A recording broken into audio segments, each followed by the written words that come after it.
અને વધુ એક મહત્વના સમાચાર સાબરકાંઠામાં હુડાને લઈને મળી રહ્યા છે। હિંમતનગરમાં હુડા સ્થગિત કરવાના નિર્ણયની ઉજવણી કરવામાં આવી રહી છે। હુડા હાલ પૂરતું સ્થગિત થતાં ખેડૂતોમાં ખુશીનો માહોલ છે। નાયબ મુખ્યમંત્રી અને ખેડૂતોની મળેલી બેઠકમાં નિર્ણય લેવાયો। હુડાને લઈને 11 ગામના ખેડૂતો 100 દિવસથી આંદોલન કરી રહ્યા હતા। હુડા સ્થગિત કરાતા હિંમતનગરમાં આતિશબાજી કરવામાં આવી છે।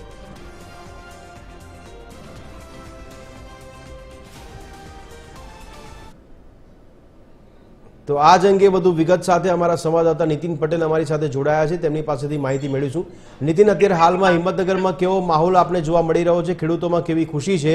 હુડાનો જે નિર્ણય છે તેને સ્થગિત કરવામાં આવ્યો છે અને હવે આગામી દિવસોમાં ખેડૂતોને પણ કઈ કઈ સમસ્યાઓ રહેશે અને કઈ કઈ રજૂઆત રહેશે તંત્ર સામે? આજે ગાંધીનગર ખાતે મહત્વની બેઠક યોજાઈ હતી। નાયબ મુખ્યમંત્રી હર્ષ સંઘવી અને હિંમતનગરના ખેડૂતોની આ બેઠક યોજાઈ હતી। બેઠકમાં હુડા સ્થગિત કરવાનો જે નિર્ણય લેવાયો છે તે નિર્ણયને ખેડૂતો આવકારી રહ્યા છે। હિંમતનગરના ખેડૂતોમાં ખુશીનો માહોલ જોવા મળી રહ્યો છે। હુડા રદ કરવા માટે છેલ્લા 100 દિવસથી આ ખેડૂતો આંદોલન ચલાવી રહ્યા હતા, અલગ અલગ કાર્યક્રમો આપવામાં આવ્યા હતા અને ત્યારબાદ આજે સરકાર સાથે ખેડૂતોની મહત્વની બેઠક યોજાઈ અને બેઠકમાં હુડા સ્થગિત કરવાનો નિર્ણય લેવાયો છે, જેને લઈને ખેડૂતોમાં ખુશીનો માહોલ જોવા મળી રહ્યો છે। હિંમતનગર ખાતે તેની ઉજવણી થઈ રહી છે। ખેડૂતો મોટી સંખ્યામાં મહાવીનગર ખાતે પહોંચી રહ્યા છે અને ઉજવણી કરી રહ્યા છે। અબીલ ગુલાલ આ ઉપરાંત આતશબાજી કરવામાં આવી હતી અને ખેડૂતોમાં ખુશીનો માહોલ જોવા મળ્યો હતો। આપણી સાથે ખેડૂત છે મહેન્દ્રભાઈ, જે ખેડૂત હતા, આગેવાન છે। આ હુડા રદ કરવામાં આવ્યું, સ્થગિત કરવામાં આવ્યું, કેવા પ્રકારના નિર્ણયો બેઠકમાં લેવામાં આવે છે?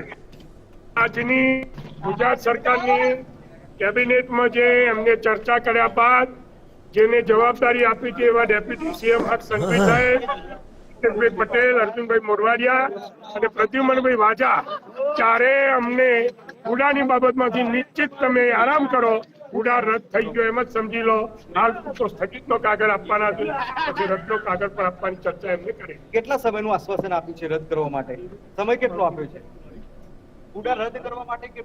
રદની પ્રોસિજર નિયમ મુજબ પસાર થાય એમાં જેટલા દિવસનો સમય જોઈતો હશે એટલો લેશે, પણ 48 કલાકમાં સ્થગિતનું નોટિફિકેશન અમને આપી દેવાના છે। હાલ ખેડૂતોમાં કેવો માહોલ છે? ખેડૂતોમાં તો આનંદનો કોઈ પાર નથી। આજ તો ખેડૂતો ઘેર છે, બધા જ ખેડૂતો ભેગા થશે, એના દ્વારા આનંદ તમે પણ જોઈ લઈ શકો કેટલો હશે। ભદ્રેશ, સાબરકાંઠા જિલ્લાના ખેડૂતોમાં ખુશીનો જી આ ખેડૂતો આંદોલન ચલાવી રહ્યા હતા અને તેમની જીત થઈ છે। ખેડૂતોમાં ખુશીનો માહોલ જોવા મળી રહ્યો છે। અબીલ ગુલાલથી આ જે સ્થગિત કરવાનો નિર્ણય લેવાયો છે તેને વધાવવામાં આવ્યો છે। હાલ હિંમતનગર ખાતે ખેડૂતો દ્વારા આતશબાજી કરવામાં આવી હતી અને હાલ હિંમતનગર ખાતે ખેડૂતોમાં ખુશીનો માહોલ જોવા મળી રહ્યો છે। ભદ્રેશ, જી નીતિન, ખૂબ ખૂબ આભાર અમારી સાથે જોડાવા બદલ, સમગ્ર માહિતી આપવા બદલ। દર્શક મિત્રો, હુડાનો નિર્ણય સ્થગિત કરવાને કારણે ખેડૂતોમાં ખુશીનો માહોલ છે। અમારા સંવાદદાતાએ માહોલ બતાવ્યો છે આપને કે કઈ રીતે ખુશી ખેડૂતો મનાવી રહ્યા છે।